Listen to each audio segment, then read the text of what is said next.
Nuestros Hola Talks. Estoy terminando de limpiar, que tengo 10.000 cosas abiertas acá. Esto lo va a hacer mañana, no hoy. Y esto dice later. Ok.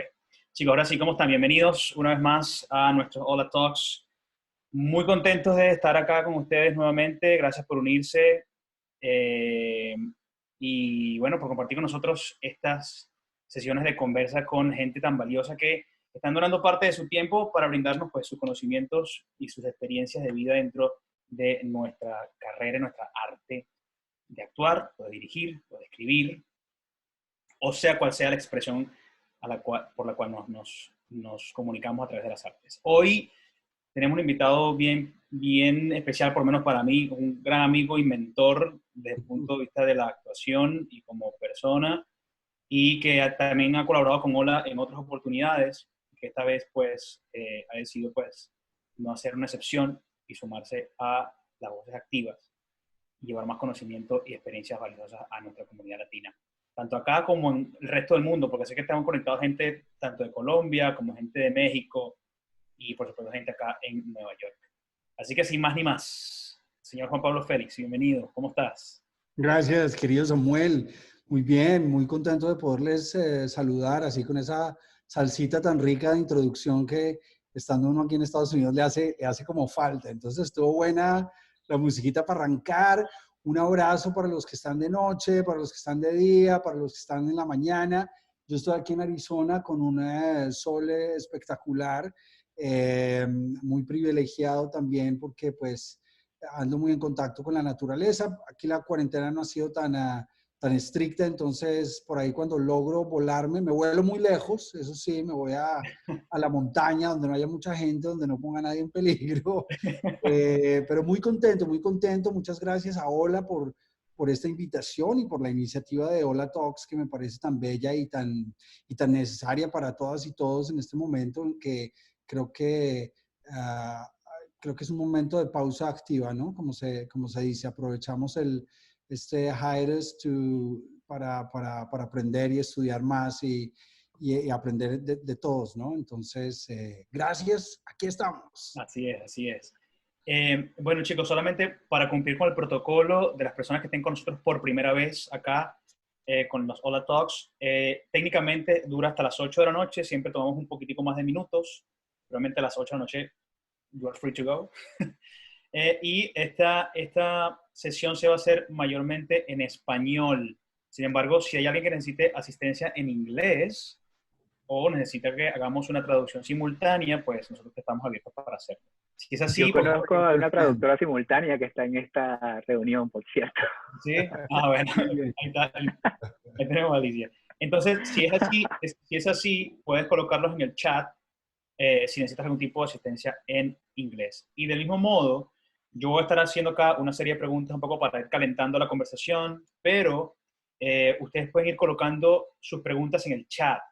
Y en ese mismo orden le vamos a dar acceso para que ustedes pues, puedan pues hacer sus preguntas de manera personal a Juan Pablo. No perdamos más el tiempo y avancemos. Juan Pablo, siempre tratamos de iniciar nuestra conversación un poco contando cuál es ese journey o cuál es cómo ha sido cómo es que Juan Pablo Félix hoy, dame un segundo, que se me está cruzando los cables tecnológicos. Juan Pablo, cuéntanos un poquito tu historia. ¿De dónde vienes? ¿Cómo haces? ¿Qué haces hoy? ¿Cómo has llegado hasta donde eres hoy, Juan Pablo Félix? Bueno, pues a ver, curiosamente les cuento, estoy organizando para este próximo fin de semana la fiesta del cumpleaños número 85 de mi papá. Y una de las cosas que vamos a hacer con mis hermanos es hacer una película basada en un cuento de hadas que solíamos hacer cuando éramos pequeños, cuando éramos niños. Entonces, está muy lindo porque me ha permitido recordar un poco de dónde es que viene todo esto, ¿no es cierto? Y finalmente creo que viene de un exceso de historias y de libros y de personajes maravillosos de la ficción, de todo tipo de autores cuando fui niño, de también tener una mini compañía. Yo tengo 2 hermanas y un hermano, entonces ya somos una pequeña compañía. Pero además de la carencia de muchas otras cosas. Cuando yo tenía 9 años, hacia comienzos de los 80, nos cambiamos a una casa nueva que era muy amplia y nosotros, la verdad, no teníamos mobiliario mucho, entonces teníamos un gran espacio vacío y un montón de historias que contar. Entonces, creo que la carencia de unas cosas y el exceso de otras produjo que empezáramos a crear a partir de ahí, ¿no? Con mis hermanos.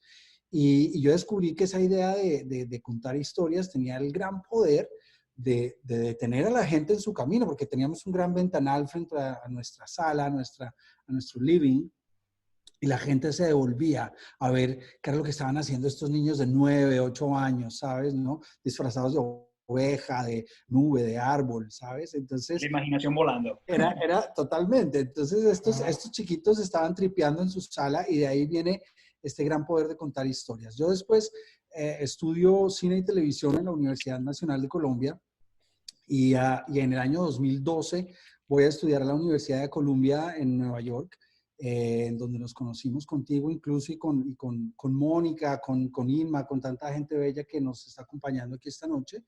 Estudio en la Universidad de Columbia, hago una maestría en dirección de teatro con Anne Bogart y Brian Kulick, entre otros de mis maestros más queridos. Gregory Mosher también estaba allá. Y bueno, esto me da la otra vuelta, ¿no? Porque yo trabajé durante cine mucho tiempo, hice casting durante mucho tiempo, fui director de actores, si es que eso existe, después podemos hablar un poquito de por qué es que yo dudo tanto ese tema, ese término del director de actores. Y me lleva al otro lado de la moneda, ¿no? Al lado oscuro de la fuerza, le llamo yo, ¿no? Que es el teatro. Maravilloso, tan distinto, tan particular. Y bueno, descubro justamente eso, todo un universo que me hace cambiar un montón de cosas y replantearme en muchas otras. En Colombia yo había formado una escuela que se llama Estudio Babel, la formé en el 2008 con María Paula Guzmán y Juan Carlos Ospina, seguimos hoy trabajando, son mis grandes manos derecha e izquierda, y a partir de ahí creo que hemos desarrollado sobre todo un proceso de investigación mientras estamos, ni siquiera yo diría que educando, sino compartiendo una serie de conocimientos o construyendo conocimiento latinoamericano del siglo XXI, que nos parece muy importante ir consolidando e ir, digamos que consignando, ¿no? También a través de lo que hacemos que se mantenga ese conocimiento. Fui director de casting de muchas películas, de alrededor de 15 largometrajes, dirigí mis propios cortos también, tuve una experiencia en televisión. Y digamos que lo que empecé yo a vivir en los sets es que los sets eran muchas veces un lugar de tensión, de miedo, de temor, ¿sabes? De nerviosismo, de ansiedad, también sets de presunción, ¿no? De ser presuntuosos, sets en donde, lo que yo digo, ¿no? El protagónico despreciaba al secundario, el secundario al figurante y el figurante al extra, ¿cierto? Entonces se volvió una cadena como de desprecio y de mirar mal por encima del hombro, que yo empecé a preguntarme por qué era así, ¿no? Y por qué existían tantas dificultades entre actores y directores para hacer nuestro trabajo, ¿no? En vez de ser un lugar, digamos, creativo y que favoreciera como la libertad creativa, justamente, finalmente lo que pasaba era que terminaba restringiéndonos a todos, ¿no? Entonces, a partir de ahí nace Estudio Babel y bueno, ya llevamos 12 años trabajando, hemos exportado a la escuela también, no solo a muchas ciudades de Colombia, sino ya la hemos llevado a México, a República Dominicana, hemos estado en Cuba, hemos estado en Estados Unidos. Entonces, todo eso nos ha permitido también ir aprendiendo e ir, digamos, incluyendo una serie de experiencias y de puntos de vista distintos en lo que hacemos. Ese ha sido como nuestro camino.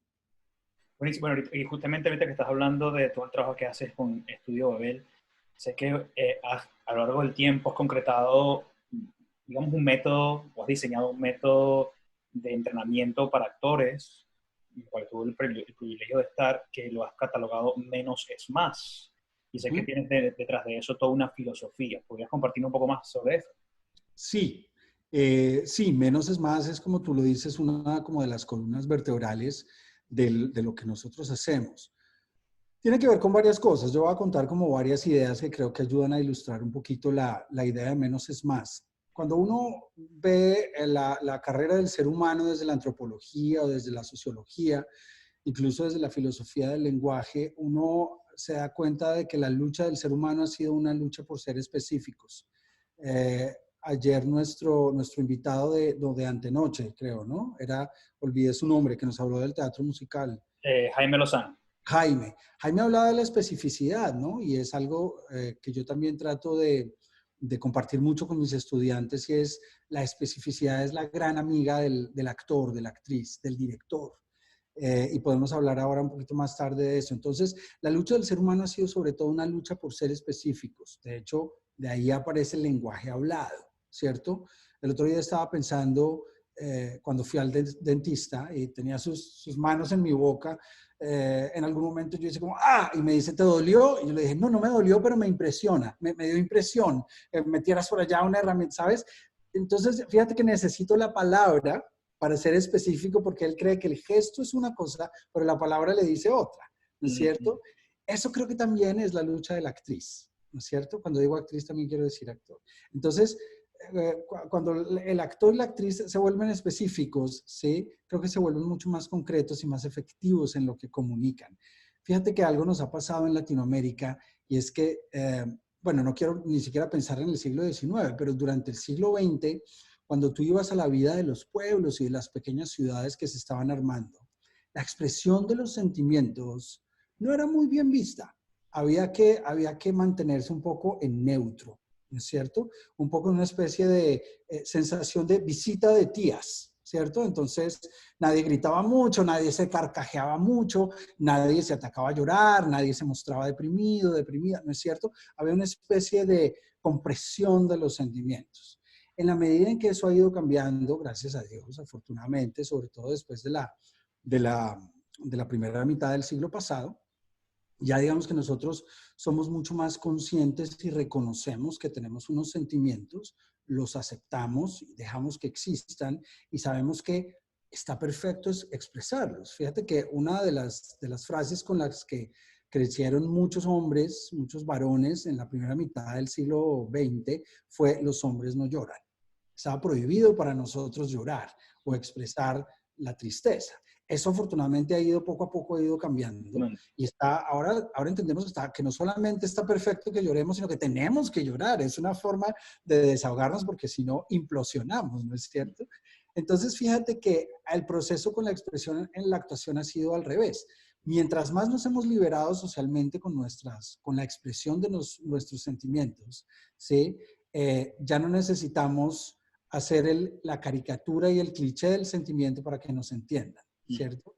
Si uno va, por ejemplo, a las máscaras de la Grecia antigua, pues tenemos las dos máscaras maravillosas de la tragedia y la comedia, que son dos gestos extremos, ¿no es cierto? Pero si yo en la actuación contemporánea trabajo un gesto como este, ¿sí? Como la gente tiende más a reírse que a decir, ay, pobrecito, ¿sí? Cambió un poco ese rango y ese margen de lo gestual en la actuación. A toda esta idea, digamos que le sumamos el poder de la cámara, y es que fundamentalmente el teatro, por supuesto aquí hay todas las excepciones del mundo y hay todos los puntos de vista que tú quieras, pero fundamentalmente el teatro es un arte expresivo, ¿sí? El cine es sobre todo un arte descriptivo, es decir, entre la mirada del espectador y el trabajo actoral media una cámara y un micrófono, ¿no es cierto? En cambio, en teatro no necesariamente, ¿cierto? Entonces, creo que esas son las dos diferencias fundamentales que nos llevan a decir, es posible que no necesariamente menos sea más, sino que menos exteriorización de tu sensación, de tu sentimiento, sea más efectividad para el lenguaje. Comunicar lo que quieres comunicar, ¿sí? Entonces tú tienes la posibilidad en cine de un primer plano, de un close-up, en una pantalla gigantesca que es 10 veces más grande que tu rostro, 10,000 veces más grande que tu rostro.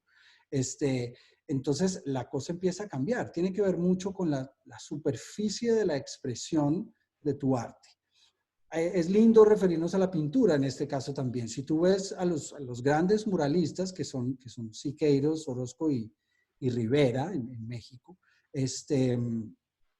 Por supuesto que hay una atención al detalle, pero hay una atención al detalle desde el muralismo, que es muy distinto si tú vas a trabajar con, por ejemplo, con un pintor como Modigliani o como Egon Schiele, o vas a mirar los puntillistas franceses, ¿no es cierto? Es distinto, hay un nivel de detalle distinto en estos últimos, que es bien distinto cuando se está trabajando en un mural gigantesco, ¿no? Entonces creo que por ahí va la idea de menos es más. Algo que me pasa, ya para terminar esta idea mucho, es que en los primeros ejercicios de los estudiantes que llegan a Babel quieren actuar, quieren decir mucho con lo que hacen, y no es necesario, porque lo entendemos, porque lo estamos viendo muy grande, proyectado en una pantalla. Es como si los estudiantes desconfiaran que lo que les está pasando, lo que están comunicando, no fuera cierto. Y creo que en ese sentido la primera lección que da Babel, lo que queremos compartir, es confía en que lo que estás comunicando va a llegar como debe llegarle al espectador. Interesante, interesante. Bueno, justamente esto era lo siguiente que quería abordar, era un poco el tema del trabajo actoral y cómo es diferente, o sea, cómo se diferencia el entrenamiento que como actores debemos de tener cuando nos enfrentamos al stage, donde digamos que hay un poco más de un rango de libertad desde el punto de vista espacial, y cómo es la diferencia cuando estás en el contexto limitado de un trabajo en cámara. Y no solamente eso, sino también cuando tienes que repetir el plano abierto, medio, primer plano y cuántos errores hayan allí. Entonces, Claro. ¿cómo sería un proceso, digamos, adecuado para comenzar un entrenamiento pertinente para este contexto limitado desde la cámara? Uh-huh. Sí. Varias cosas. Fíjate que nosotros sentimos que la cámara nos limita porque nosotros pensamos, a ver si lo logro con mi cámara, de aquí a acá. Pero mira el fondo, miremos un segundo el fondo que hay, aprovechando que esta sala es grande. Miren el fondo que hay detrás de mí. No sé si sea tan limitado allá al fondo, ¿sabes? Claro, si yo vengo acá, la cosa es distinta. Pero porque sobre todo tenemos muy metido en nuestro cerebro la noción del eje Y y del eje X, ¿no es cierto? Y se nos olvida que existe el eje Z, ¿sí? Entonces, el eje Z también es una posibilidad que nos da la cámara. Ahora, durante mucho tiempo se pensó que la actuación para teatro era muy grande y en cine era mínima y muy pequeña, ¿no? Que son palabras que yo, digamos, no sé qué significan realmente, ¿no? Porque yo he visto en teatro cosas absolutamente diminutas, preciosas, ¿sí? Que son absolutamente teatrales, ¿cierto? O he visto, por ejemplo, pienso en Jungle Fever, que es una película maravillosa de Spike Lee, en donde hay escenas en donde todo es de una expresión gigantesca, o en películas de Jean Cocteau, por ejemplo, en donde la expresión se acerca mucho más a lo que tradicionalmente se identificaba con el teatro. Algo que nosotros hacemos es, en el entrenamiento para el trabajo en cine, es comenzar desde lo grande e ir a lo pequeño. Es decir, espacialmente empezamos como si estuviéramos en una clase de teatro. Es decir, corremos, nos movemos, saltamos, nos tiramos al piso, etc. Y poco a poco vamos haciendo ese movimiento o esa expresión un poco más pequeña, más pequeña, más pequeña. De hecho, algunos estudiantes que están conectados saben que yo termino poniéndoles masking tape on the floor, ¿cierto? Para que terminen trabajando solamente en un cuadradito del espacio, y luego además vamos limitando nuestro eje Y hasta que vamos trabajando solamente en este espacio para la cámara, ¿no es cierto? Algo importante que José decía el lunes también, que yo creo en eso, y es ¿para quién actuamos? ¿Para quién estamos actuando? Si yo estoy actuando para la cámara que está a 2 o 3 metros míos, no necesariamente tengo que gritar. Si yo estoy actuando para ti, que eres mi compañero de escena, y te tengo a 1 metro, no necesariamente tengo que gritar. Y más que eso, de lo que nosotros nos ocupamos, pensando un poquito en el comportamiento humano y en la neurociencia, es en cómo recibes tú lo que yo te estoy diciendo.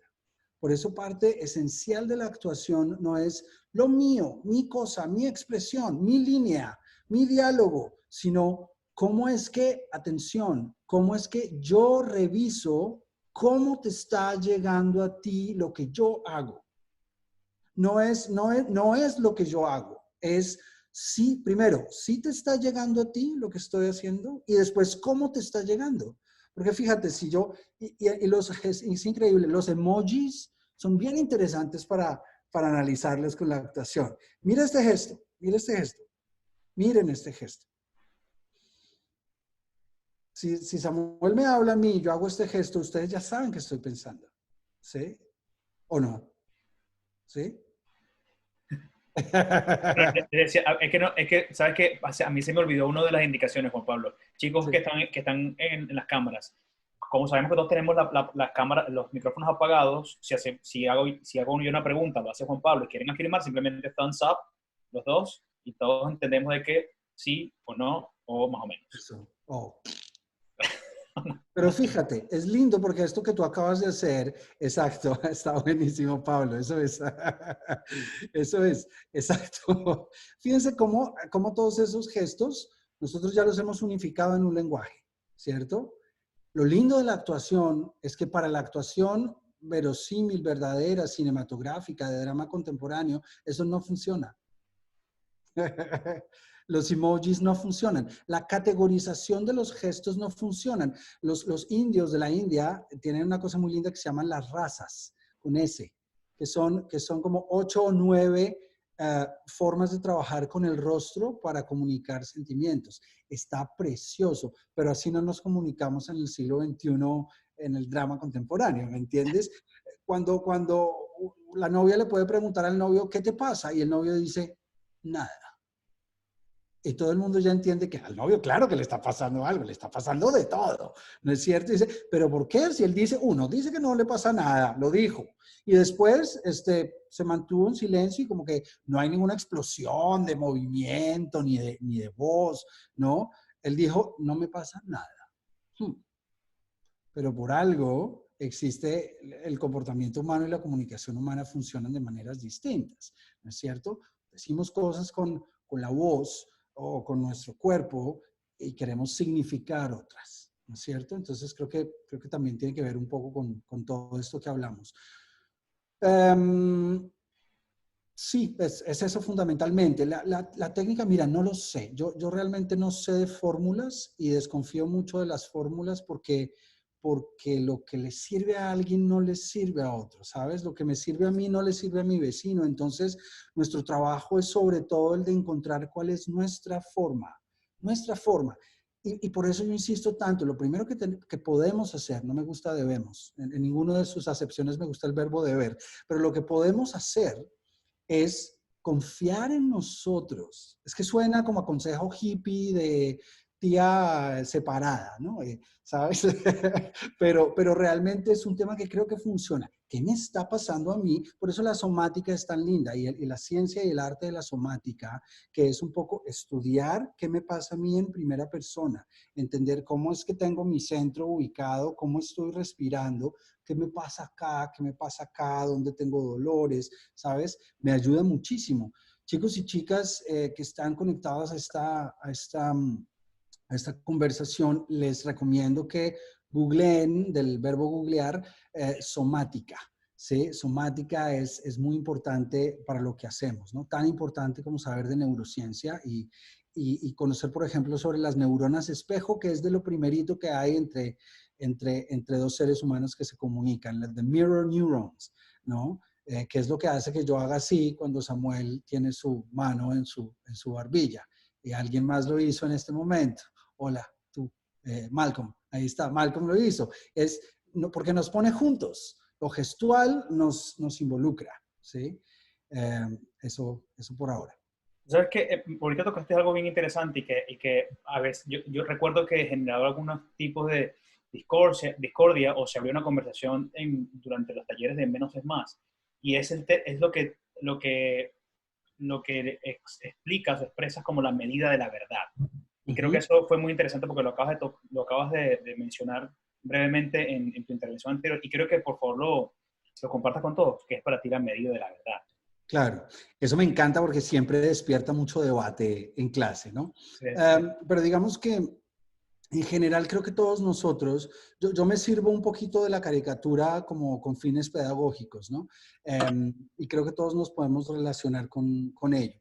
Pero si nosotros vemos un poquito cómo era la forma de actuar de las telenovelas en los 80s, por ejemplo, si nosotros cuando nosotros vemos una telenovela de los 80s, ahora nos parece una cosa chistosísima, ¿me entiendes? Por eso existen los chistes y los memes, los memes de maldita lisiada y maldita peluquera y te voy a matar y todo eso, ¿no es cierto? No, es súper chistoso, pero en los 80s esto era un drama terrible. O sea, maldita lisiada, oh por Dios, ¿cómo le dijo lisiada a la señora? Etcétera, ¿no? Entonces, entonces eso es lindo porque la actuación ha ido cambiando con la historia también, ¿no? Entonces, eso tiene que ver un poquito con lo que yo llamo la medida de la verdad. Cuando nosotros vamos, y es lo que cuento en clase, cuando nosotros vamos a un jardín infantil y vemos a los niños y niñas haciendo la obra de la ausencia de la lluvia, ¿cierto? Y entonces uno tiene personajes como Árbol 2, Montaña 4, Nube 3, El Niño Pasto, todos estos personajes, ¿no? Pero uno no sufre, ¿cierto? No hay catarsis, no hay mimesis, ¿no? Con que, Dios, ¿qué va a pasar con el árbol que va a morir porque la nube 2 no puede, no va a regresar porque el sol se calentó el planeta? ¿Sabes? Uno no está involucrado emocionalmente con esa historia de la nube, el árbol, las montañas, etcétera. Y uno lo que dice, en cambio, es, ay, qué lindos esos niños y niñas que en su show de final de año, en su jardín infantil, están haciendo esta obra. Qué lindos, ¿cierto? La relación actores, actrices con público es una. Cuando nosotros vamos a nuestros colegios, ¿cierto? En Latinoamérica, que en el bachillerato, en la secundaria, hacíamos obras como Las Preciosas Ridículas, y en general se hacían muchas cosas de Molière, o se hacían cosas de García Lorca, o se hacían cosas de autores locales como Tomás Carrasquilla en Colombia. Uno iba a ver esa obra de teatro de los chicos de secundaria y uno decía, wow, tienen madera, estuvo interesante, van en un buen camino, van muy bien, ¿cierto? De nuevo, es otra relación con los chicos del jardín infantil. Y cuando tú vas a ver a la Royal Shakespeare Company o cuando acabas de ver a Benedict Cumberbatch haciendo Frankenstein, ¿no es cierto? Es una cosa que tú dices, no mames, o sea, yo lloraba de a mares y decía, Dios mío, Frankenstein, el ser humano, ¿no? La creación, la ambición, Dios, qué cosa, ¿sabes? Me involucraba, porque la medida de la verdad es diferente. ¿Sí? Cuando nosotros estamos acostumbrados a un tipo de televisión que tiene que ver con dos cosas, como se hacía telenovelas en nuestros países, en donde todo era absolutamente claro y no nos daban momento para la duda, ¿sí? Y lo otro era, con todo cariño, yo amo a mis amigos mexicanos, los llevo en el corazón, pero los doblajes mexicanos nos dañaron como actores, porque nuestra educación audiovisual y televisiva nos dijo, así se actúa, como hablan ellos, como habla Paulina del amor ahora en la Casa de las Flores, ¿cierto? Ahora, uno acepta ese nivel de verosimilitud o de medida de la verdad de Paulina, porque se encuentra dentro de un universo, ¿qué es ese? La Casa de las Flores, en donde hay una gran matrona, Verónica Castro, ¿no? Imagínate, la amo con el corazón, que puede perfectamente perdonar a su esposo que le fue infiel, spoiler alert, y que ahora lo manda a la cárcel. Sí, pero eso no pasa así en la realidad. Pero no importa, porque nosotros aceptamos el código de la ficción, porque el make-believe funciona de manera diferente en una serie como La Casa de las Flores, que como funcionaría aquí en nuestro barrio o en alguno de los departamentos donde ustedes están ahora, en cualquier lugar del mundo o donde sus vecinos, ¿no es cierto? Entonces uno empieza a aceptar ciertos códigos y ciertos lenguajes. Por eso la medida de la verdad tiene que ver con estas dos cosas, con el género, ¿qué estoy haciendo yo? Estoy haciendo drama contemporáneo, estoy haciendo comedia, perdón, estoy haciendo farsa, estoy haciendo ciencia ficción del pasado o ciencia ficción del futuro, y qué nivel de representación tiene esto, ¿no es cierto? En donde yo le permito la duda al espectador o no se la permito. no nos olvidemos que cuando vamos a cine, a nosotros nos ponen en un universo negro, vacío, y de repente nos encienden una pantalla gigantesca, donde además nos tienen un Dolby 7.1 que nos alrededor, y todo nos lleva a meternos en este universo. Con la tele es distinto, porque la tele funciona, ustedes ven mi tele allá al fondo, entonces aquí yo a mi lado, a mi izquierda, a la derecha para ustedes, tengo mi cocina, ¿sí? Aquí tengo mi patio, en fin, hay una cantidad de cosas. La expresión de la actuación pasa aquí en este cuadradito negro que ven ustedes al fondo, ¿sí? Miren lo distinto que es esto de una pantalla de cine. Entonces, algo que yo diría es, actores, actrices queridos, permítannos la duda, ¿sí? Porque cuando nos permiten la duda como espectadores, ahí nos tienen y no los soltamos. Cuando todo es demasiado explícito, demasiado claro, nos pierden. Es lindo porque como actores y como directores, nuestro trabajo es un trabajo de delincuentes, ¿cierto? Somos criminales. Tenemos que dejar las pistas justas, ¿sí? El público, nuestra audiencia, son los detectives. Entonces, si nosotros como creadores, como criminales, dejamos demasiadas pistas, el público dice, ya sé qué va a pasar, se aburre y se va, lo perdemos. Y si dejamos muy pocas pistas, si la cosa se vuelve súper críptica, ¿no es cierto? También el público se dice, no entiendo nada, esta está muy difícil, me aburro y me voy, ¿cierto? Entonces es lindo porque tenemos que ser unos buenos criminales, dejar las pistas justas. Lo estoy tomando, dejando pistas justas, porque está buenísimo esa metáfora. Chicos, Así recuerden que ustedes pueden colocar en cualquier momento sus preguntas en el chat para las personas que llegaron tarde al call, al talk. Pueden ir colocando sus preguntas en el chat y, por supuesto, en la medida que vayan saliendo allí, la vamos a, bien sea abriendo el micrófono para que ustedes lo hagan, o yo los puedo leer si ustedes no quieren leerlas.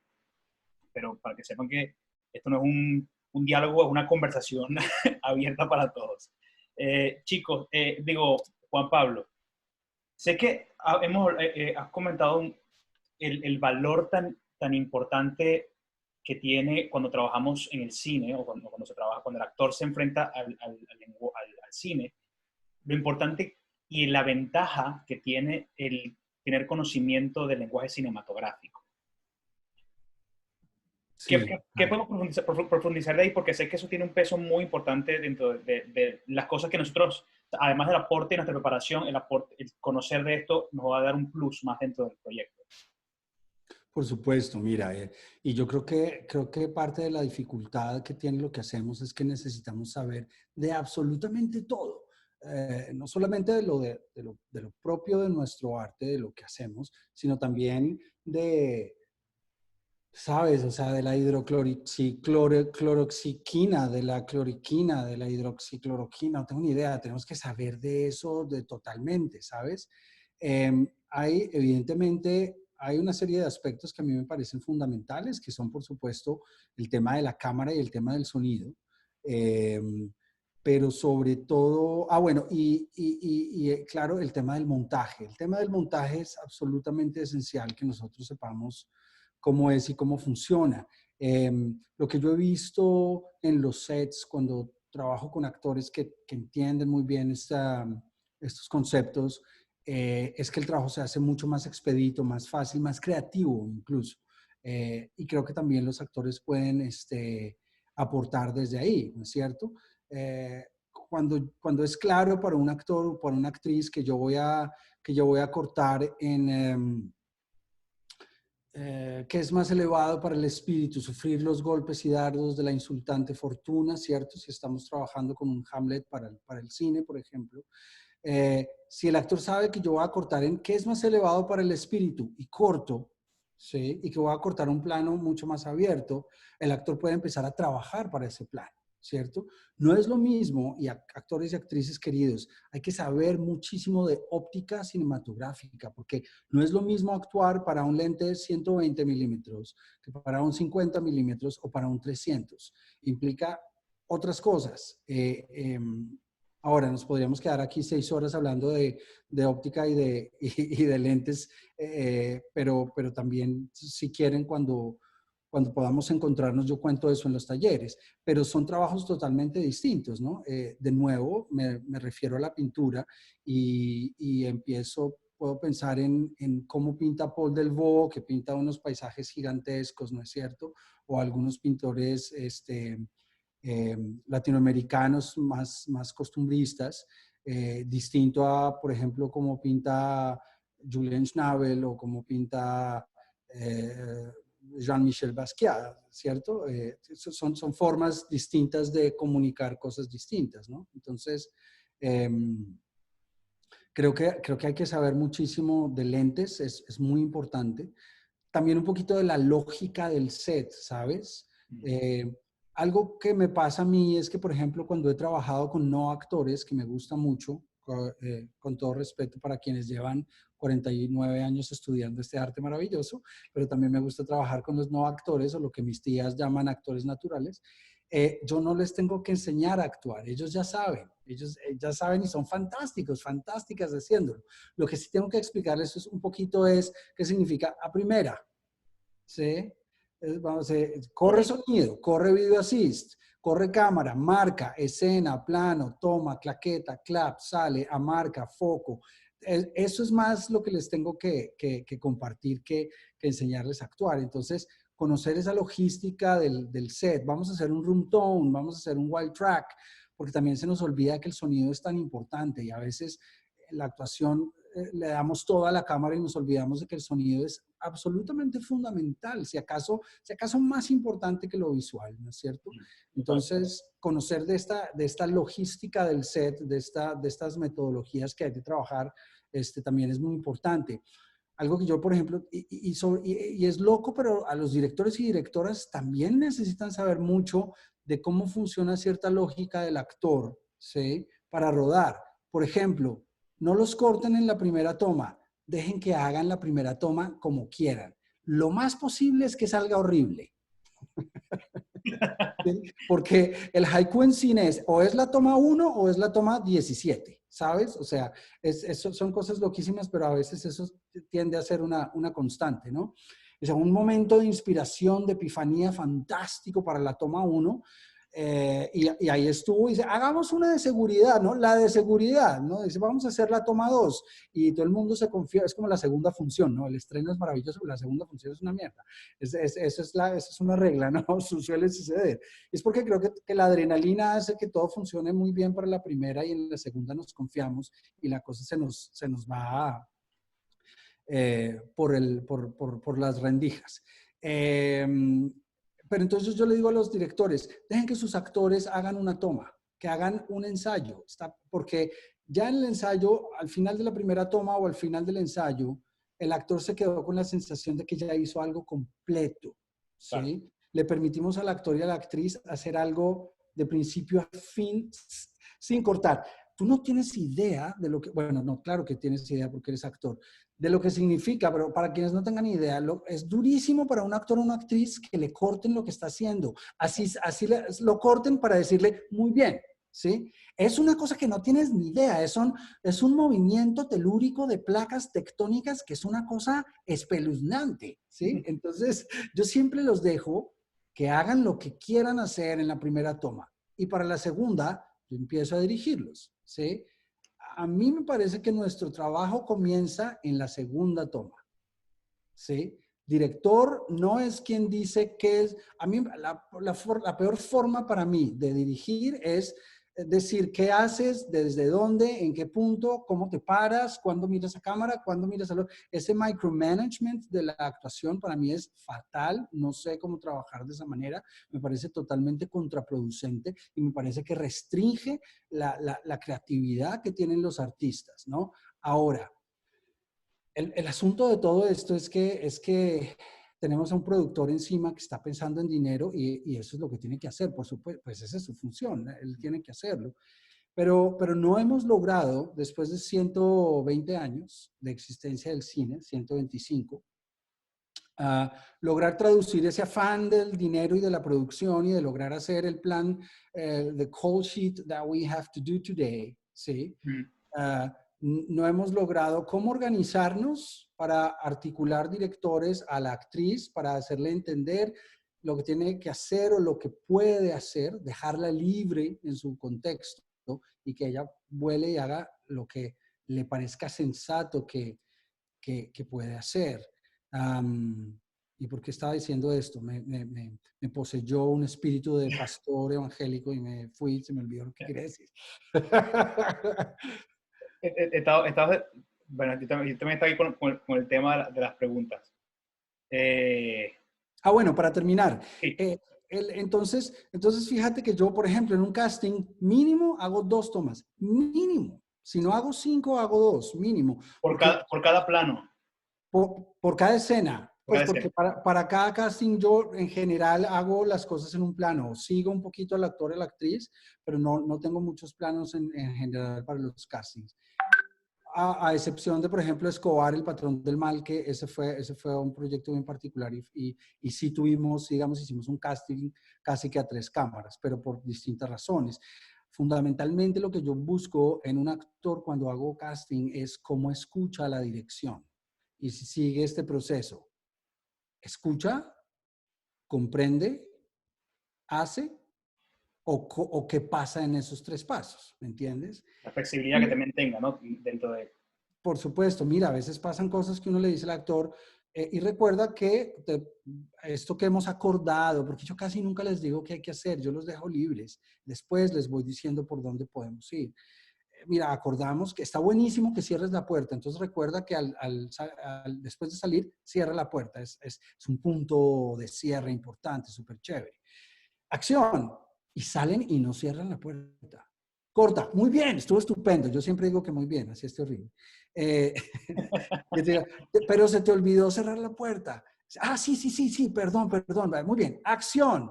Salió y no cerró la puerta. No mames, es una cosa loquísima de tanta ansiedad que tiene el actor que es posible que esté escuchando, esté comprendiendo y no esté haciendo. Es posible que esté escuchando, pero no esté comprendiendo, luego no va a poder hacer. O es posible que no esté escuchando.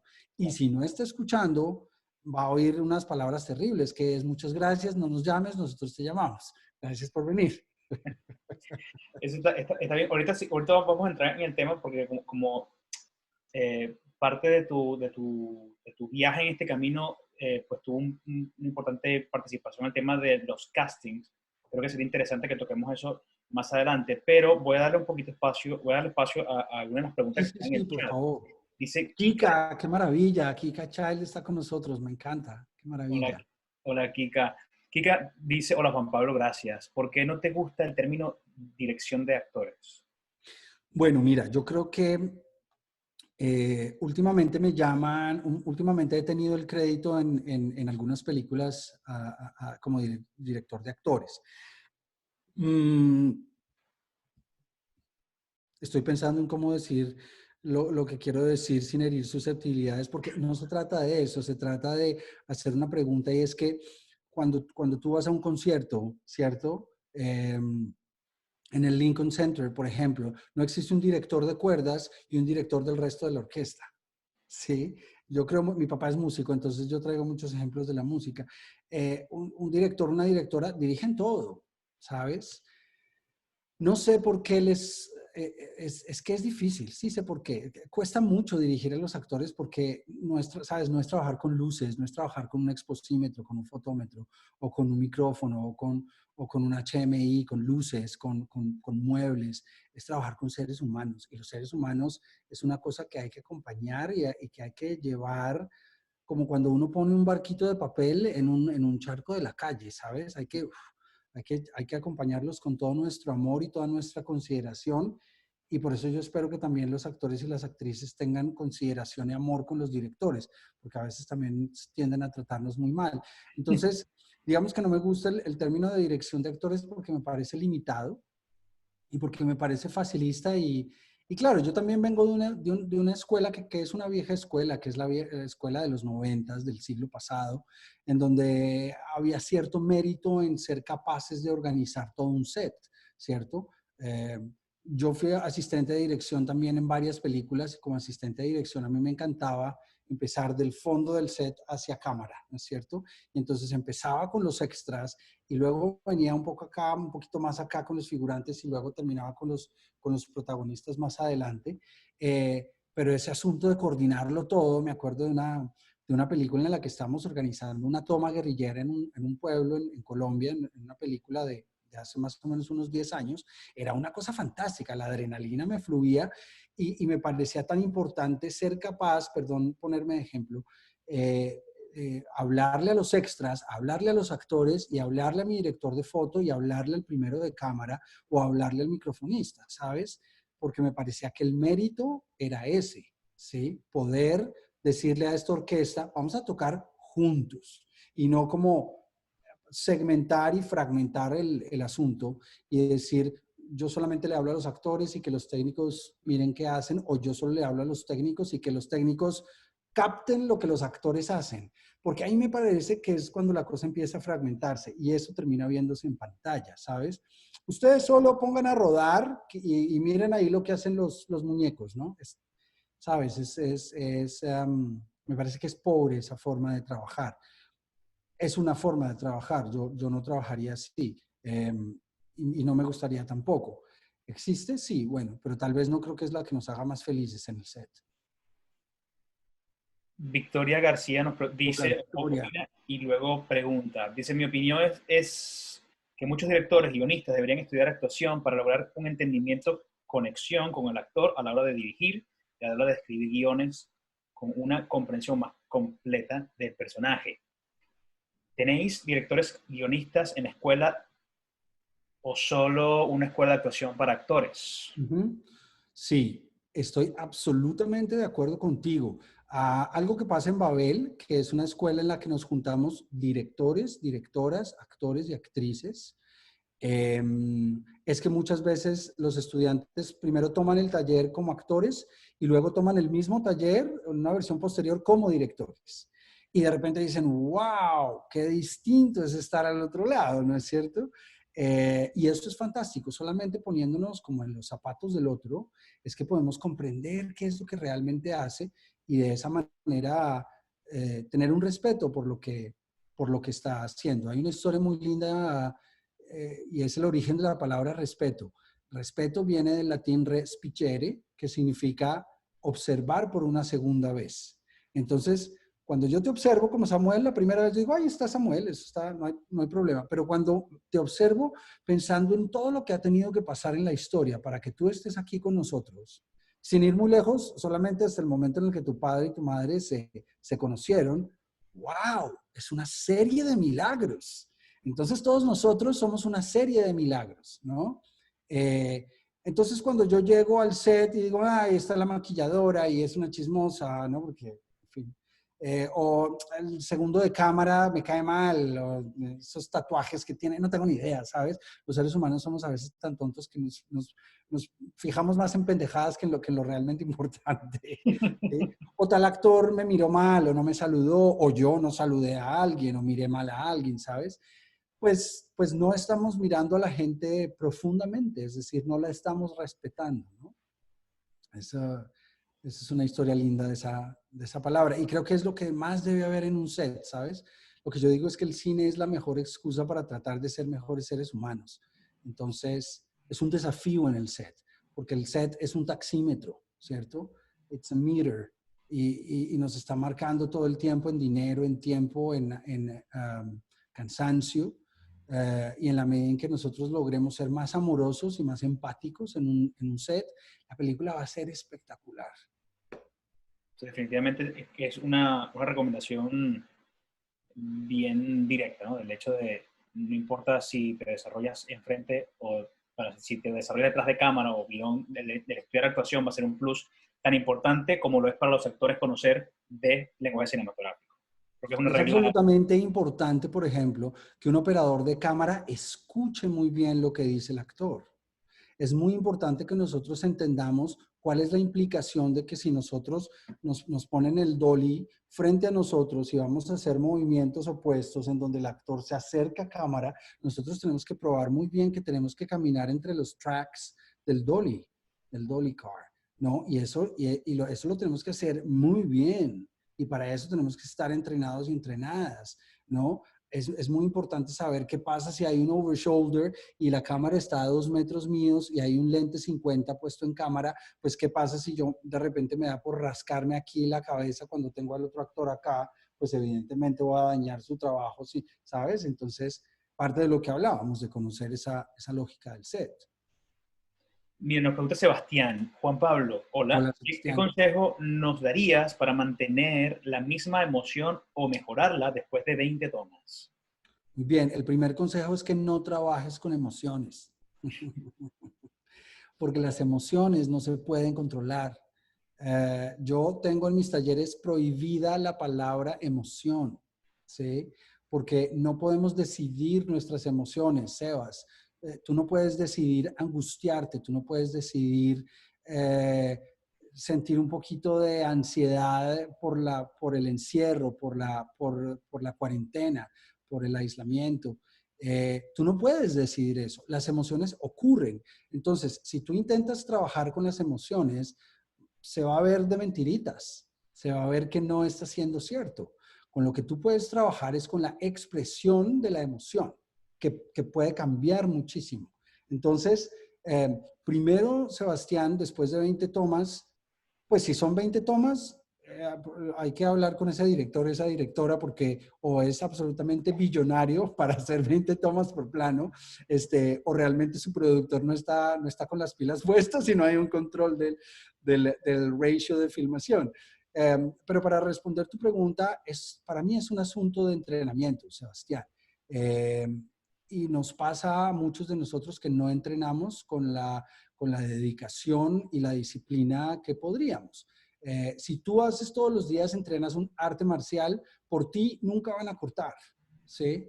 En donde tú aprendes a llegar al foco perfecto, ¿sí? En donde tú, por ejemplo, en ópera, por ejemplo, yo he ido aprendiendo que tú es súper exigente porque tú tienes que moverte en el espacio de acuerdo con los compases musicales, ¿no es cierto? Entonces, tú tienes que llegar justo a cierta distancia del otro actor cantante para decirle "The hills are alive with the sound of music". No lo puedes hacer antes, no lo puedes hacer después, ¿sí? Para mí es entrenamiento.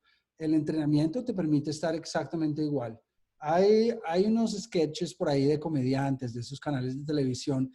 Yo creo que hay cosas interesantes en todo y siempre uno puede aprender de cualquier cosa, que se llaman Studio C, tal vez, y tienen una forma de sketch y de trabajo que es desarrollar una situación y si algún diálogo no se dice bien, hay que volver a empezar desde el comienzo, ¿cierto? Y entonces comienzan de nuevo y otra persona se equivocó en otro momento de la escena y vuelven y comienzan de nuevo. Y es impresionante ver cómo lo hacen relativamente igual. Por supuesto, estamos, digamos, dentro de otro contexto que es el de la comedia. Y el de la comedia por sketches, que es distinta, mucho más cercana al stand-up comedy que a la comedia tradicional. Pero creo que fundamentalmente tiene que ver con eso. Si hay algo que un actor debe ser capaz de hacer es repetir. De la misma manera y de maneras distintas. Y ahí hay dos cosas. Fíjate como por ejemplo, ensayar en francés se dice répéter, ¿sí? Une répétition es un ensayo, ¿sí? Es una repetición, ¿no? Ahora, también, para contradecirme, la peor forma de ensayar es hacer lo mismo exactamente igual. Para mí, cada ensayo es la posibilidad de hacer cosas slightly different, ¿no? Porque solamente buscando otras posibilidades es que nosotros encontramos el verdadero valor y la verdadera dimensión de la obra. La peor forma de ensayar es aprenderme un texto, repetirlo, repetirlo, repetirlo. Para mí no tiene mucho sentido trabajar de esa manera. Para mí es mucho más satisfactorio artísticamente trabajar, por ejemplo, ¿cuál sería la única forma en la que yo jamás haría esta escena? Y hacerlo de esa manera, ¿sabes? Es lo que se llama la heterodoxia en la actuación, ¿sí? Y yo trabajo mucho desde la heterodoxia, y es en una escena de funeral, voy a poner un ejemplo caricaturesco, hombre, vamos a hacerla como si estuviéramos siendo dos borrachos que están tratando de llegar a la casa de uno de ellos y finalmente descubren que no están en la casa ni de A ni de B, ¿sabes? Vamos a trabajar esa situación, esta escena de funeral. y empiezan a ocurrir cosas maravillosas. Es la heterodoxia. Hetero, diferente, doxia, que también tiene que ver con la palabra dogma, lo que debe ser. Entonces, cuando ensayamos diferente de lo que debe ser, ocurre el arte, ocurre la magia, es maravilloso. No hay que ser tan juiciosos. Una invitación a la exploración a partir de la libertad. Claro, claro. Mira, hay una pregunta acá que lo voy a dejar un poquito para el final cuando hablemos un poquito sobre la industria. Voy a hacer primero honrar que son las 8 de la noche, Pablo, Juan Pablo. Vamos a tomar que es un poquitico más de tu tiempo. ¿Te parece bien? Seguro, no hay lío. Ok, buenísimo. Voy a Aquí es de día todavía. Estoy bien. Aquí ya se nos está yendo el azul del cielo de día. Oye, bueno, excepto me encanta Inma porque Inma siempre trae su cielo, sus nubes, si lo ves en el chat, en las pantallitas, Voy a ver su fondo. Su cielo que nos acompaña siempre. Oye, voy a dejar la pregunta de Joari Ramos al final porque habla un poquito sobre la industria. Hola, Joari, sí. Con eso creo que podemos ir cerrando. Vamos a ver un poquito, ya va. Pregunta Maritza, ¿podrías recomendar clases de actuación para cámara en New York o New Jersey? Clases que expliquen la cuestión del montaje, óptica cinematográfica. ¿Tú das clases? Sí, las mías. Yo recomiendo las mías, mis clases. Próximamente con Hola vamos a tener talleres. Todavía estamos diseñándolo, pero Hola, y aquí tengo que hacer un shout out a mi amada Mónica Delgado, porque con Mónica, con quien somos amigos desde hace mucho tiempo, venimos con esta idea de crear más talleres y más posibilidades para todos los socios y socias de Hola, además en esta nueva etapa que me parece maravillosa y súper refrescante y súper llena de desafíos y de cosas lindas. Entonces, téngannos un poquito de paciencia mientras pasa todo este asunto. Seguramente para el final del verano, para comienzo del fall, tendremos ya como ideas más claras de cómo lo vamos a hacer, pero digamos que es uno dentro de nuestros to-dos en nuestras agendas. Ahí están los próximos talleres con Hola. Así es. La pregunta de Carol Dayan dice, mencionabas el beneficio que brinda aprender de dirección y actuación y que hay de los extras. He conocido actores trabajando como extras y en ocasiones he observado esa discriminación de que un actor no debería trabajar como extra porque no se considera que esté actuando. ¿Qué opinas al respecto? Sí. Imaginémonos una historia. Imaginemos que yo me llamo John Paul, ¿sí? Y yo como John Paul estudié en Stella Adler y tomé unos talleres en Lee Strasberg y después hice una especialización en Laban, en Bélgica, y fui a estudiar a Lecoq en París un año y volví a Nueva York. Y me tomé fotos y sigo haciendo talleres y tengo un agente y un manager y no me sale trabajo y no me sale trabajo y no me sale trabajo. Mi única forma de acercarme a un set es siendo extra. Pues yo voy. Es decir, ahora voy a la otra historia. Yo soy un actor que tiene una infinita paciencia y varios cientos de miles de dólares en mi cuenta de banco, ¿cierto? Y tengo una infinitísima paciencia y no tengo afán por estar haciendo cosas, sino que más bien me dedico a estudiar, a seguirme preparando, porque ser actor es un proceso, no es un fin, y me sigo preparando. Yo no voy a ser extra. Yo creo que es tan simple como eso, ¿no? Porque ¿qué hacen los extras realmente? No sé si necesariamente el trabajo de los extras es un trabajo creativo. Yo creo que es un trabajo de obedecer, es un trabajo de hacer caso, ¿sí? Y lo que yo siempre le digo a mis estudiantes es, no haga caso, haga arte. Entonces, la diferencia entre un actor y una actriz es que un actor y una actriz hacen arte y un extra hace caso, ¿sí? Por supuesto, también actores hagan caso. A veces hay que hacer caso también. Pero por supuesto, ¿cómo es que somos artistas? ¿Sí? ¿Por qué Mark Rothko es tan distinto de Yves Klein o de Robert Rauschenberg o de cualquiera otro de los pintores o de los artistas del siglo XX o de cualquier época de la historia? Cada quien tiene una forma de pintar y eso es lo que los hace maravillosos. Ahora, también hay copistas que copian muy bien y hacen Da Vincis falsos o Rubens falsos o Van Eyck falsos o lo que sea, y esa es otra habilidad, ¿sí? Para que la uses es distinto. Sí. Sí. Oh, aquí está mi querida Mónica Garzón también, que dice, los opuestos nos salvan la vida. Es una idea muy linda y me encanta que quede presente porque creo que en el trabajo de análisis de texto, en el trabajo creativo, como muy poquitas veces a los actores se les permite ser verdaderamente libres. Y cuando se les permite ser verdaderamente libres, se bloquean porque la libertad da pánico. La libertad da pánico, ¿sí? Porque dice, Dios mío, ahora puedo proponer, ¿ahora qué carajos hago? Nunca me han dejado proponer, ahora puedo proponer, no sé qué hacer ahora, ¿cierto? Es cuando yo recomiendo esa idea que hemos trabajado en Babel y que hemos ido descubriendo, y es que los opuestos nos salvan la vida. Entonces, cuando nosotros nos encontramos con una línea que dice, María, 2 puntos, acotación, golpeando la pared, and the line is, maldita sea, inmediatamente lo que la actriz tiende a hacer es a gritar. Entonces, ¿qué pasa si trabajamos con el opuesto de gritar? Que es susurrar. Y entonces, en vez de decir, ¡maldita sea! ¿Sí? Digo, ¡maldita sea! ¡Ah! Inmediatamente algo se despierta. Es fantástico lo que logran los opuestos, ¿no? Gracias, Moni, por esa idea, porque me parece valioso y me parece lindo que te haya quedado. Ahí acá voy a unir 2 preguntas al final porque creo que tienen una relación interesante. Primero, hablas de recomendaciones recomiendas que uno ensaye mirándose al espejo. Jamás. ¿Ah? La muerte, la muerte, la muerte, la muerte. Y voy a explicar por qué. Porque el espejo genera autoconciencia. Y la autoconciencia es la gran enemiga de la actriz después de que se dice acción. Acción. Y entonces la mejor forma de no estar en escena es pensar en mi texto, mi acción, estaré en el plano que soy, me estará dando la luz que... Pues no estoy en la escena, ¿sí? Entonces, el haiku dice, muerte a la autoconciencia después de acción. Por lo tanto, no ensayo para la autoconciencia, no ensayo en el espejo. A mí me encanta y me parece profundamente conmovedores y divinos los actores que dicen, Dios mío, no sé cómo quedó, no sé cómo quedó. Cuando uno tiene un buen director, una buena directora que dice queda, que uno dice, más vale que quede, ¿no? Si ella dice queda, yo confío, pero que quede bien, ¿no?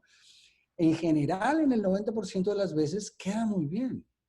Queda muy bien. Entonces, qué lindo que nos digan queda y uno diga, no tengo ni idea, porque yo estaba en esa situación, no pensando en cómo me estaba viendo la cámara ni cómo lo estaba haciendo yo de maravillosamente. Mira, yo sé que quizás la respuesta de esto es vea mi página web, porque vea la página web de Estudio Babel, porque sé que ahí hay unas recomendaciones bastante amplias y específicas también que van a responder a la pregunta de Patricio Requelme, que dice, ¿hay un libro con tus técnicas de actuación, de acting o de etiqueta del set? Sí.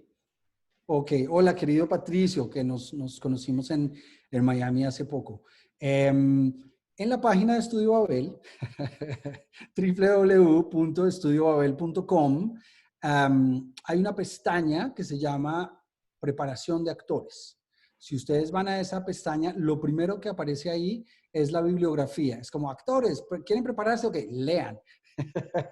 Lean y vean cine. Esas 2 cosas para mí, casi que uno ni siquiera debería estudiar actuación. Uno debería leer sobre cine, sobre actuación, escuchar todo lo que tienen que decir señores y señoras tan grandes y maravillosos y después ver un montón de cine. Esas son 2 formas de aprender fantásticas. Ahí hay una serie de libros, de bibliografía en español, en inglés y en portugués, de libros que a mí me parecen muy importantes. Me falta uno ahí que es muy importante y es de mi gran maestra Anne Bogart, que se llama El libro de los viewpoints. Es un libro súper importante que quiero mucho y que ahora yo ya no trabajo en teatro de ninguna otra manera que no sea con viewpoints. Ahí está esa bibliografía. Y me preguntabas, también tengo un libro que se llama La etiqueta del set.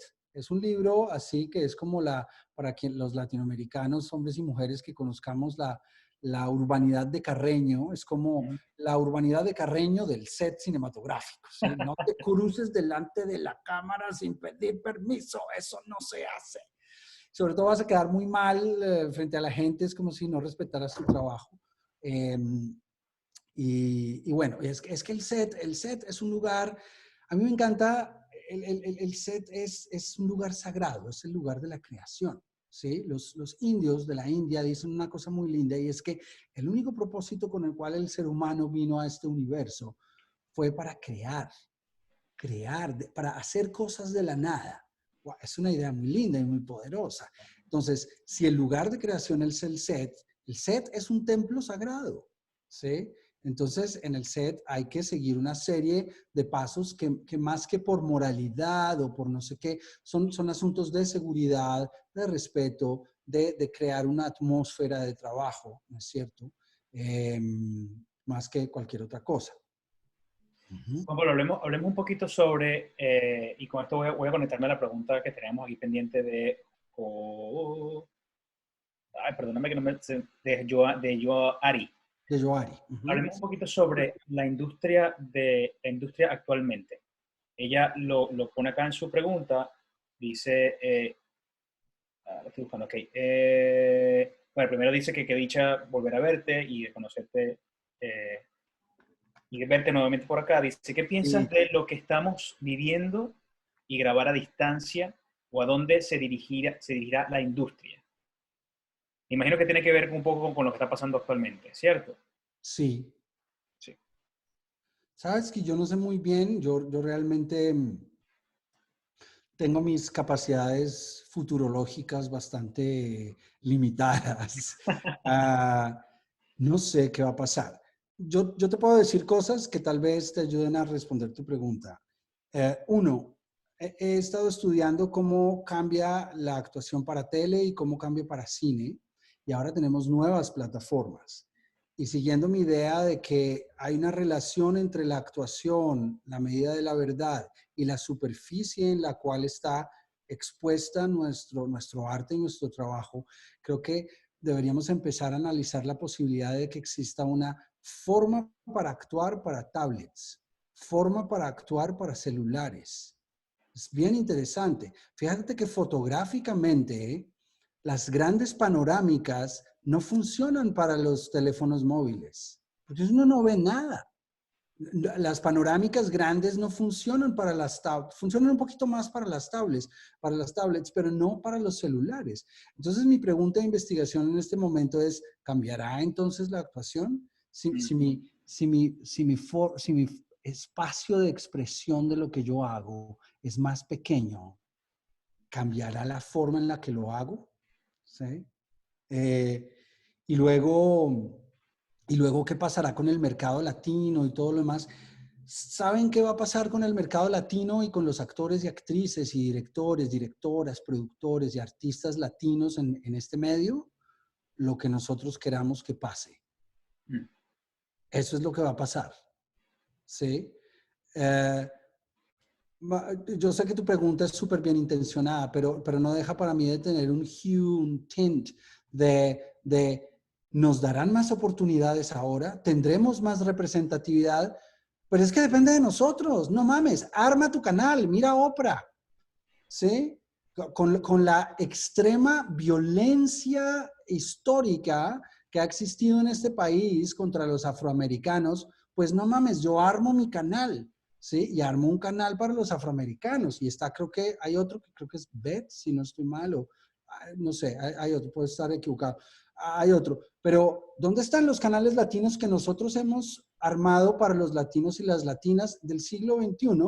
Que sabemos que la latinidad no son los senos postizos, ni las nalgas postizas, ni los abdominales, ni los six-packs de un Latin lover, como ese concepto que hay desde los 70s.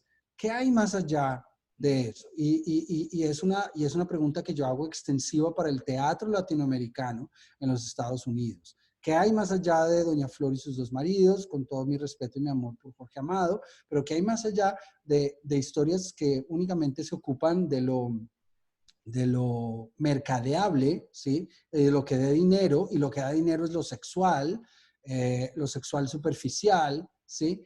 Eso no somos los latinos, ¿sí? Eso no somos únicamente los latinos y las latinas, somos mucho más que eso. Entonces creo que es un estupendo momento para nosotros hacer intervention, ¿sí? Y decir, aquí hay un paciente que está en cuidados intensivos también, que es la televisión latinoamericana, el cine latinoamericano y el teatro latinoamericano en los Estados Unidos. Y por supuesto que hay que seguir hablando de ciertos temas como la inmigración, como la discriminación, como lo que está pasando en los lugares en donde están presos los inmigrantes indocumentados, niños, niñas, mujeres, hombres. Hay que seguir hablando de eso, pero no solamente eso somos los latinos. Entonces, ¿qué va a pasar? Lo que nosotros queramos que pase. Totalmente de acuerdo. Y siento que esa es de las cosas que más hemos estado como desde Hola, pues impulsando o tratando de cultivar el hecho de que sí toquemos grandes puertas, no lo dejemos de hacer, forma parte del camino, pero no puede ser el único modo de acción. Exactamente. Es importante que desde ya pues generemos este tipo de conexiones y de enlaces para poder generar acciones desde nuestro propio haber y que lo que pasa sea una consecuencia de estas acciones que estamos haciendo. De acuerdo, de acuerdo. Y saber que lo latino también hay, ahora en estos días me conmovía profundamente una familia de campesinos colombianos que se volvieron youtubers. Por supuesto, esos somos también, ¿sí? Tienen 170,000 seguidores, una mamá y 2 hijos de unos campesinos en Boyacá, en Colombia, en un departamento fundamentalmente campesino. Eso es espectacular. Esos somos los latinos también, ¿sí? Así es. Mira, voy a cerrar con estas dos preguntas. Tengo una del iPhone de Mónica. No sé qué Mónica es, pero iPhone de Mónica, voy a hacer tu pregunta que dice, gracias por la charla. Dice, mi pregunta es, ¿consideras que es necesario enfocar nuestro material al perfil que tenemos? ¿Cómo saber qué perfil tenemos cuando apenas estamos iniciando y no tenemos experiencia? Uh-huh. Sí. Hola, Mónica, gracias. Hay cosas que se logran solamente en el tiempo, ¿sabes? Y es algo que no tenemos los que somos de ciertas generaciones. Queremos que las cosas sucedan muy rápido y queremos llegar a momentos muy rápidamente, pero disfruta el camino, enjoy the journey, ¿sí? Y esto implica estudiar mucho, ¿sabes? Yo no sé si uno tenga un perfil. Yo hablo de algo que a mí me gusta mucho y es el anti-casting. Me pasó con Andrés Parra cuando hice una película maravillosa de un director de cine colombiano que se llama Luis Alberto Restrepo, que me pidió un actor alto, moreno, de pelo negro y ojos negros. Y yo le conseguí uno gordo, blanco, ojiverde y rubio. Y ahí está. Y le fue tan bien. Y es un actor que se llama Andrés Parra, que creo que todos conocemos muy bien. Entonces, yo no sé si exista eso de los perfiles. Yo tengo claro que yo no podría ser el personaje de un esclavo de una hacienda azucarera de Luisiana de 1890, ¿sabes? O de 1800. Pero tengo un rango gigante. Depende también de lo que yo haya estudiado, depende de mis habilidades como actor. Yo también creo que es muy importante leer y aprender de cosas que no tengan que ver con la actuación directamente. Si yo sé ser parapente, si yo sé tocar cello, si yo sé cantar divino, si yo soy carpintera, si yo soy una corredora de carros de carreras, todo eso ayuda a la actuación. Todo eso me da información sensorial que después es importante para actuar. Damián Sato pregunta, ¿hasta qué punto tiene repercusión la construcción de personajes del actor sobre la dramaturgia? ¿Qué piensas sobre la relación entre estos dos aspectos? Uh-huh. Sí, varias cosas. Yo no creo que exista para cine, desde mi punto de vista, es algo que también es una pregunta de investigación que vengo trabajando desde hace varios años, ese concepto de la construcción de personaje para cine. Todos pueden hacer, como así, como en Jimmy Fallon, que es, ¿no? Yo creo que para cine se construyen momentos y que la suma de los momentos filmados crean en el público y en el espectador la ilusión de un personaje. Pero no sé qué sea eso de la construcción de un personaje para cine. Evidentemente, creo que lo que son los personajes o lo que representan dentro de una historia, la fuerza que representan, es lo que va creando la dramaturgia, ¿sí? Um, Al Pacino en Hunters está haciendo ahora un nazis súper interesante, pero su sombra es que se desmadra y quiere matarlos a todos con sus propias manos, ¿sí? Pero su lucha como personaje es cómo controla eso para ser un poco más justo. Al final termina matándolos igual, pero justamente la dramaturgia es la lucha. La dramaturgia siempre es la lucha de algo. Una escena siempre es una lucha. Una escena es cómo se estrategiza algo, si es que existe el verbo. Cómo es la estrategia de alguien para conseguir algo. Incluso moverse de un punto A a un punto B en el espacio. Solamente eso puede ser una escena y es una estrategia. Entonces, yo no sé si las construcciones de los personajes, hasta qué punto tiene repercusión la construcción de personajes del actor sobre la dramaturgia. Pues yo creo que es al revés, es justamente como un dramaturgo o una dramaturga organiza sus personajes para crear tensiones en cada escena y a lo largo de toda la obra, ¿no? Que esas tensiones pueden ser más o menos tensas. Bueno, Juan Pablo, quiero saber, según, bueno, ahorita estamos en este proceso en el que, bueno, no sabemos cuándo, eh, yo, bueno, personalmente no creo que volveremos a una normalidad, sí creo que después, esto va a marcar un antes y un después dentro de nuestra generación y de la historia de la humanidad, pero en este momento que obviamente pues necesitamos mantenernos educados y entrenados. ¿Cuál sería esa forma o esas recomendaciones que nos puedes dar?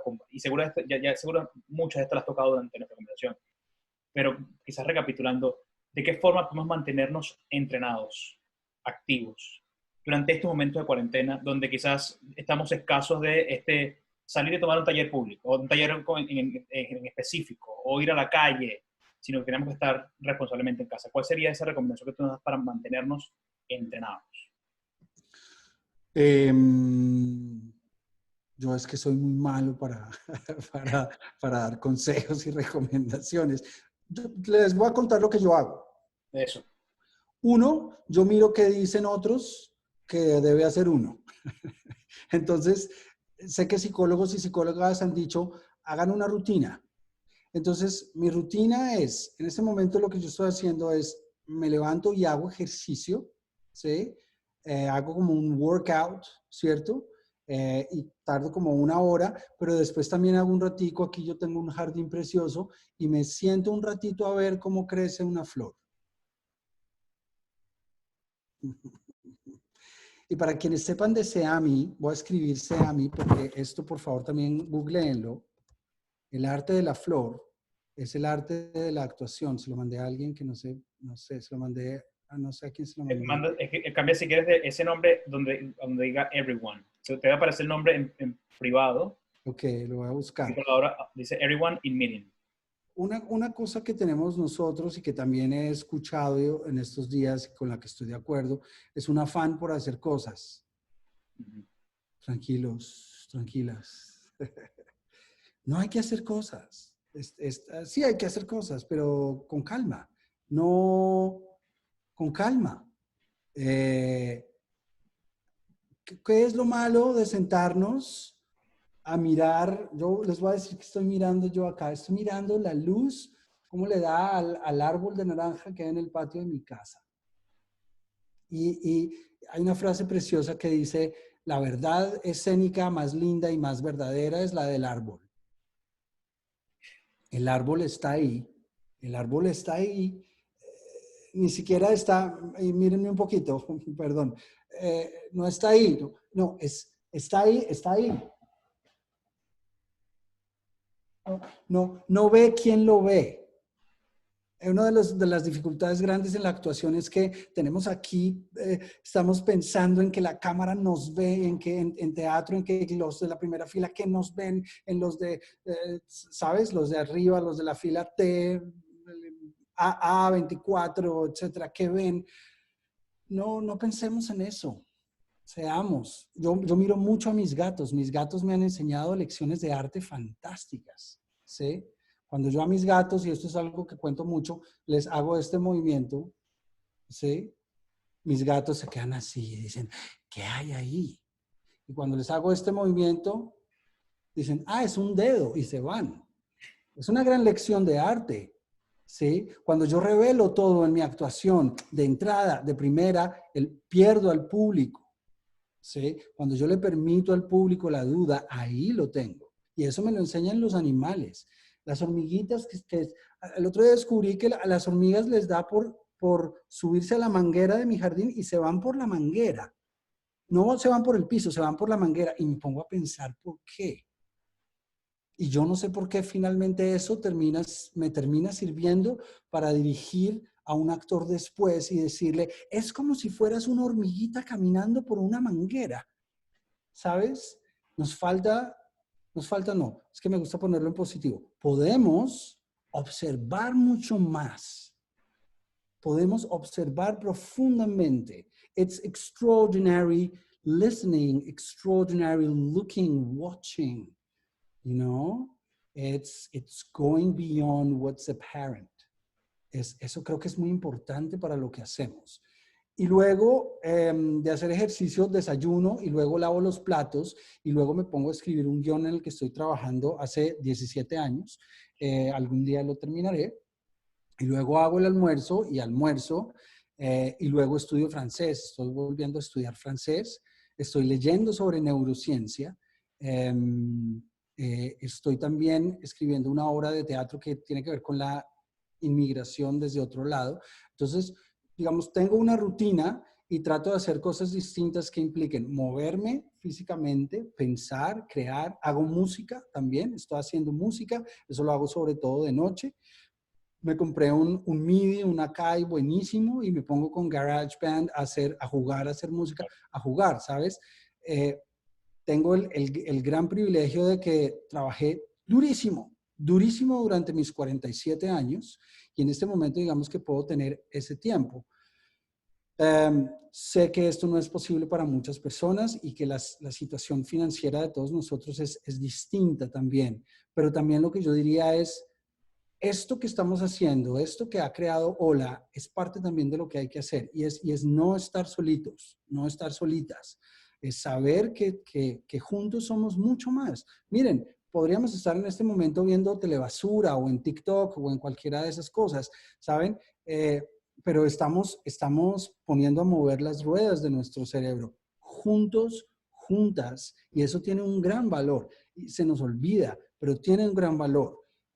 Y sé que por los testimonios de las personas que están en las unidades de cuidados intensivos en Nueva York, en Chicago, en Los Ángeles, etcétera, que estas son las cosas que ellos recuerdan cuando están en situaciones de salud muy complicadas en unidades de cuidados intensivos. Ellos recuerdan los momentos construidos con sus familias, las memorias, que además son reacciones entre proteínas en el cerebro, esos son los recuerdos, ¿sí? ¿Cómo creamos recuerdos? ¿Cómo creamos recuerdos entre nosotros, para nosotros? Juntos. Y hay otra cosa que viene de mi maestra Anne Bogart, tiene que ver mucho con el budismo, y es siempre que te sientas absolutamente agobiado y absolutamente overwhelmed o absolutamente llevado de la mala, ¿no? O como decimos en Colombia, en la inmunda. Cada vez que estés así, busca a alguien a quien ayudar. ¿Sabes? Es contraintuitivo. Busca a alguien, cuando estés mal, busca a alguien a quien ayudar y verás cómo todo el universo cambia. Cuando uno entiende que uno puede dejar de ser el centro del universo, cosas fantásticas suceden. Fantásticas. ¿Sí? Nos damos a los demás y eso me parece que es una gran oportunidad de ser felices con otros. Estoy tomando nota. Es que estás hablando y estoy tomando nota. Me toca tomar esta pausa. Juan Pablo, yo siento que aquí podemos, bueno, pues amanecer porque Juan Pablo tiene una experiencia riquísima y una filosofía de vida que personalmente me encanta y creo que los tres que estamos acá contigo hoy quedamos con ganas de escuchar mucho más. Así que Gracias. quedamos comprometidos para vernos nuevamente, si Dios quiere, en persona, cuando todo esto pues se normalice dentro de la nueva norma que aparecerá. Ojalá, ojalá que sí. Para, bueno, para conocernos más en persona a través de tus talleres y del trabajo que vienes haciendo.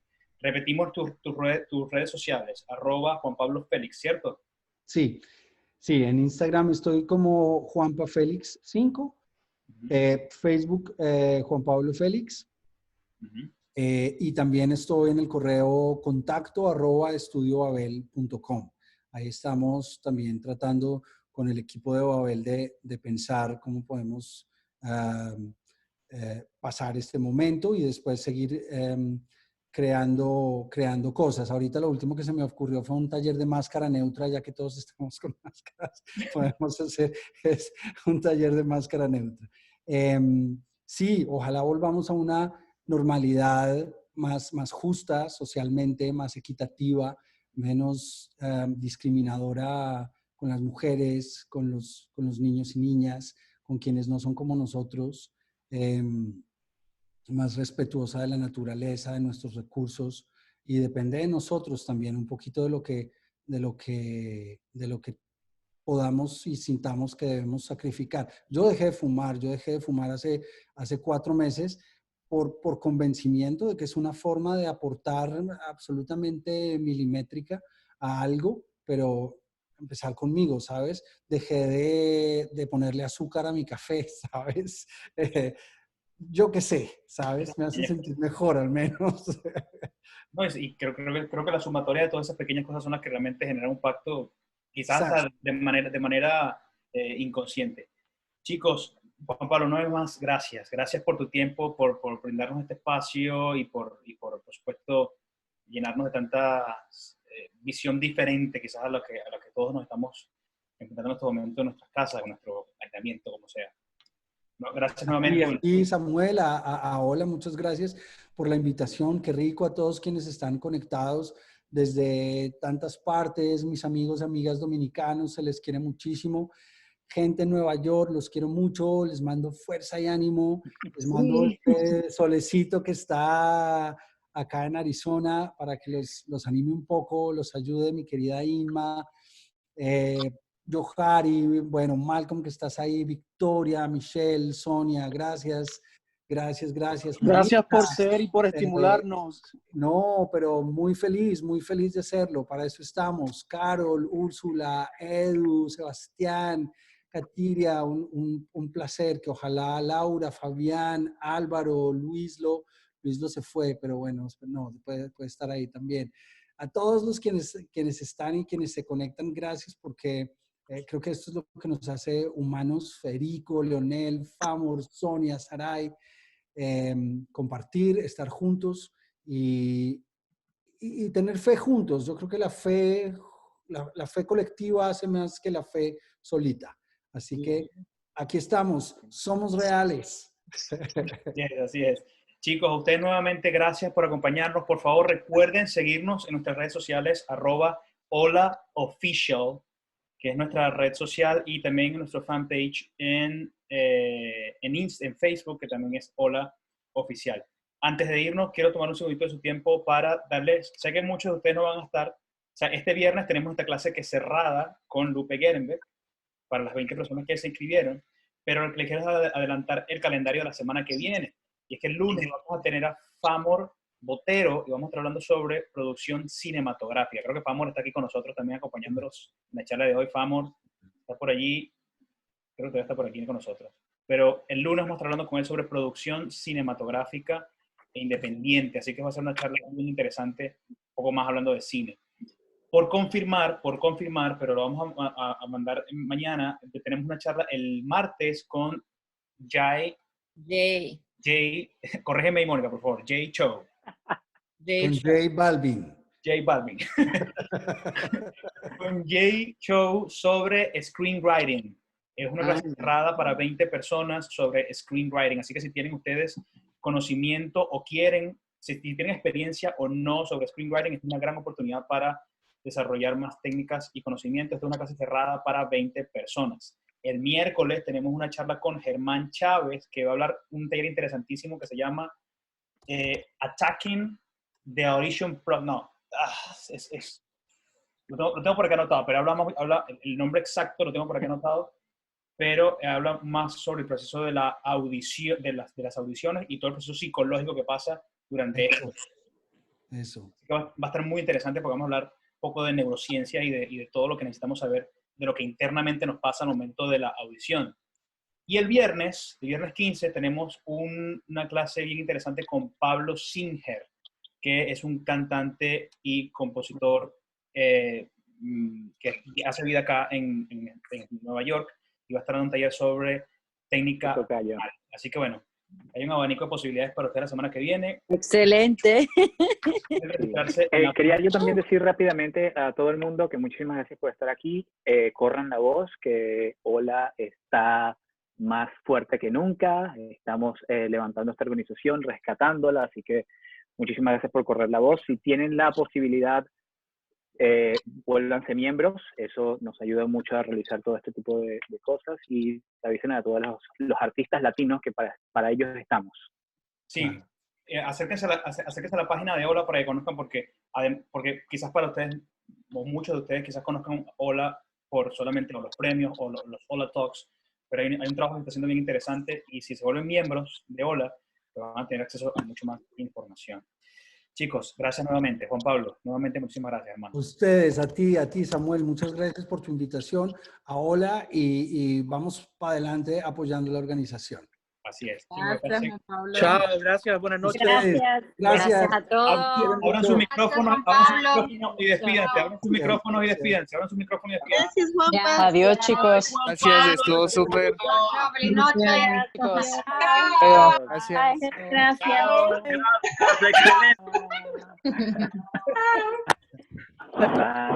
Bye. Bye.